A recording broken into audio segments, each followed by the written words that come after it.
আসসালামু আলাইকুম ভিউয়ার্স, স্বাগতম জানাচ্ছি আমার চ্যানেলে নতুন আরও একটি পর্ব দেখার জন্য। আজকের পর্বে থাকছে টিকিয়া কাবাব বা শামি কাবাব তৈরির রেসিপি। যে কোনো সময় যেমন দাওয়াত মেনু হিসেবে বাচ্চার স্কুলের টিফিনে, আবার বাসায় গেস্ট আসলে ঝটপট কিন্তু এই শামি কাবাবটি সার্ভ করতে পারেন। এটা বানানো যেমন সহজ, তেমনি দীর্ঘদিন পর্যন্ত কীভাবে সংরক্ষণ করতে পারবেন থাকছে সকল ধরনের টিপস। তবে চলুন চলে যাই মূল পর্বে।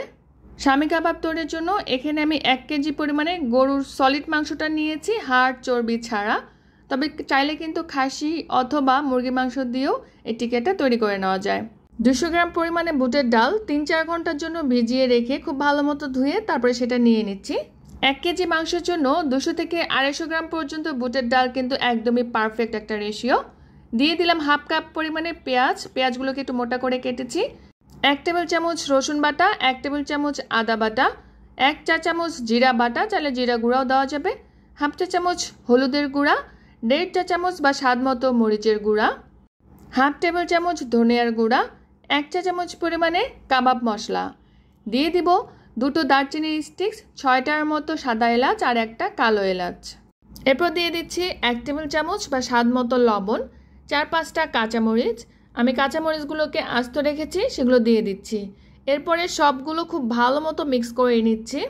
কিছু মাংস আমি এখানে হালকা চর্বিওয়ালা নিয়েছি, তাই এক্সট্রা কোনো তেল ইউজ করছি না, এতে করে ময়েশ্চারটা ভালো থাকবে। সেদ্ধ হওয়ার জন্য হাফ কাপ বা পরিমাণ মতো পানি দিয়ে চুলায় বসিয়ে ঢাকনা দিয়ে ঢেকে দিচ্ছি। চুলার জালটি মিডিয়াম টু লো এর মাঝামাঝিতে রেখে অপেক্ষা করব মাংসগুলো পুরোপুরি সেদ্ধ হওয়ার জন্য। সময় বাঁচানোর জন্য চাইলে কিন্তু প্রেসার কুকারেও 2টা সিটি দিয়ে নিতে পারেন, এতে করে মাংসগুলো খুব দ্রুত সিদ্ধ হয়ে যাবে। মাংসগুলো সেদ্ধ হয়ে গিয়েছে, বুটের ডালটাও সেদ্ধ হয়েছে, সেই সাথে মাংসগুলোও কিন্তু একদম ওয়েল ডান হয়েছে, আর পানিটাও শুকিয়ে গেছে। এই পর্যায়ে নামিয়ে নেব। যদি ব্লেন্ডারে ব্লেন্ড করেন তাহলে হালকা একটু রসালো থাকা অবস্থায় নামিয়ে নেবেন, আর যদি পাটায় বেটে নেন তাহলে পানিটা পুরোপুরি শুকিয়ে নেবেন। চাইলে ব্লেন্ড করার সময় হালকা একটু পানি দিতে পারেন, তবে খুব বেশি পানি কিন্তু দেওয়া যাবে না। সব মাংসগুলোকে আমি ব্লেন্ড করে নিয়েছি, আর মাংসগুলো কিন্তু খুব স্মুথলি ব্লেন্ড করা যাবে না, একটু আঁশ থেকে কিন্তু মাংসগুলো ব্লেন্ড করে নিতে হবে, তাহলেই কিন্তু শামি কাবাব বা টিকিয়া কাবাবের আসল যে একটা টেক্সচার থাকে সেটা পাওয়া যায়।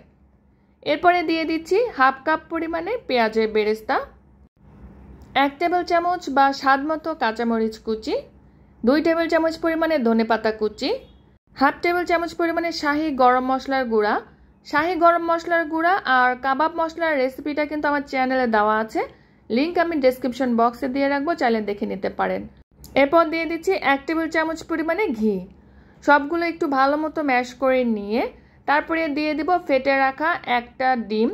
প্রথমে আমি 1টা ডিম দিয়েছিলাম, কিন্তু আমার কাছে মনে হয়েছিল আরও ডিম লাগবে, তাই আমি আরও 1টা ডিমের অর্ধেকটা দিয়েছি।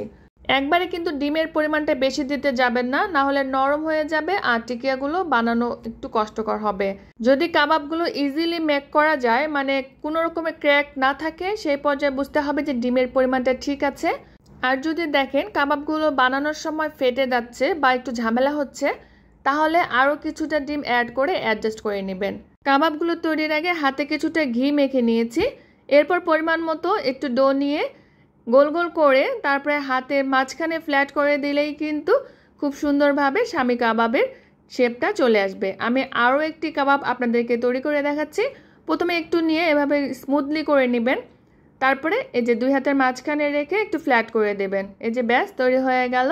কাবাবগুলো বানানো হয়ে গেলে এভাবে ছড়ানো প্লেটে রেখে ডিপ ফ্রিজে 1 ঘন্টার জন্য সংরক্ষণ করে তারপর যখন একটু শক্ত হয়ে আসবে বের করে কোনো এয়ারটাইট কন্টেনার অথবা জিপলক ব্যাগে ভরে প্রায় 6 মাসের জন্য কিন্তু সংরক্ষণ করে রাখতে পারবেন।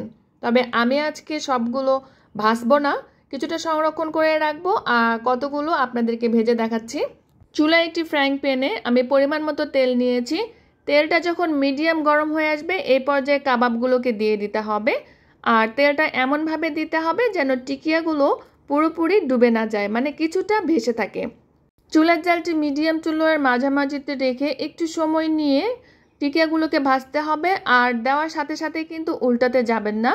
প্রায় 1.5 থেকে 2 মিনিট পরে এক পাশে ভাজা হয়ে গেলে অপর পাশে উল্টে দিতে হবে, এতে করে টিকিয়াগুলো ভেঙে যাবে না, প্রত্যেকটাই একদম পারফেক্ট থাকবে। আমার রেসিপিগুলো যদি ভালো লেগে যায় তাহলে প্লিজ আমার চ্যানেলটিকে সাবস্ক্রাইব করে নেবেন, আর ভিডিওটি ভালো লাগলে একটি লাইক ও কমেন্ট করার অনুরোধ রইল। কাবাবগুলোকে 3 থেকে 4 বার একটু পরপর উল্টে পাল্টে দিতে হবে। যখন এরকম ডার্ক ব্রাউন কালার চলে আসবে এই পর্যায়ে তুলে একটি কিচেন টিস্যুতে তুলে নিচ্ছি। এতে করে অতিরিক্ত যে তেলটা আছে সেটা সোক করে নেবে। এই যে আমার শামি কাবাবগুলো তৈরি হয়ে গিয়েছে আর দেখতেই পাচ্ছেন কতটা পারফেক্টভাবে কুক হয়েছে। কাবাবগুলোর উপরেরটা মুচমুচে আর ভেতরেরটা কিন্তু একদম সফট হয়েছে আর খেতেও কিন্তু ভীষণ মজার হয়েছে। কাবাব বানাতে যাদের কাছে ঝামেলার মনে হয় আমার এই রেসিপি ট্রাই করে অবশ্যই একবার তৈরি করে দেখবেন। আশা করছি আপনাদের কাছে ভালো লাগবে। আজকে এখানেই শেষ করছি। ফিরে আসবো নতুন কোনো রেসিপির সাথে। টিল দেন সবাই খুব বেশি ভালো থাকবেন। আল্লাহ হাফেজ।